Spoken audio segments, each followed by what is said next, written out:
West. Well, Britain has enjoyed the hottest day of the year so far, and forecasters are predicting there'll be no relief until tomorrow. There's a Level 2 heat warning that's still in place. What does that mean? Well, it means that social and healthcare services need to be ready to reduce harm from a potential heat wave. A lot of people affected by those hot temperatures.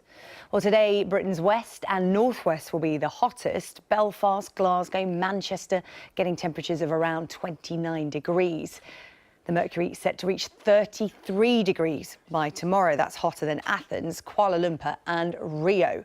We'll have a full weather forecast coming up for you just after 9:30 with Isabel. Well, as the sunny skies and hot conditions continue, many people are flocking to beaches and waterways for a bit of relief. But it's prompted the Royal National Lifeboat Institution to remind people to stay safe by and in the water. Sky correspondent Rebecca Williams is in Weston-super-Mare this morning with the RNLI because people get very excited, don't they, Becky, rushing to the seaside. They forget the safety aspects of heading there. Yes, they do indeed, and if anything like yesterday is to go by, it's going to be very busy here. This is one of Britain's busiest beaches, especially popular with people in the West Country and the Midlands, and also the RNLI here is one of the busiest stations. Now, they're warning people to use beaches where they have bases, so there are 156 of those up and down the country, and certainly people do get into dangers. There are hidden troubles on beaches. You might remember a couple of years ago at Canberra Sands, 7 people died that summer.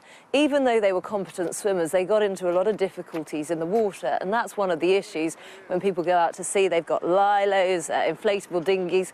Let's speak now to Glyn, who's here at the lifeboat station. Behind you, this incredible equipment and your boat, your life-saving boat that you take out. Yes. Just talk us through, what are the problems that you're experiencing here when you have to make rescues? The biggest problem is people not understanding the sea and the tide. The tide, particularly around here, comes in very, very fast and cuts off a lot of people.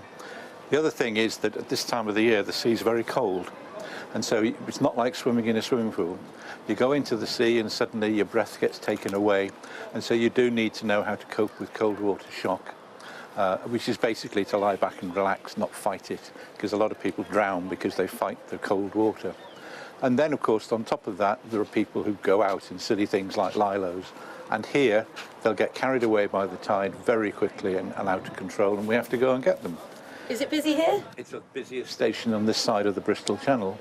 And last year we had 56 calls, and we have been the busiest for many years here. And what we always say is if anybody sees anybody in any sort of trouble on the sea, to dial 999 and ask for the Coast Guard. And the Coast Guard will call us out. OK, Glyn, thanks ever so much. Let's hope it's a quiet day for you today, but it is going to be very busy at the beach. There are around 3 million people who need the RNLI over the course of a year, in fact, more than 3 million. So lots of people get into trouble. This is Weston-super-Mare, as we've been saying. It is a beautiful seascape. Sarah Jane, I'll leave you with this picture because it's going to be a scorcher.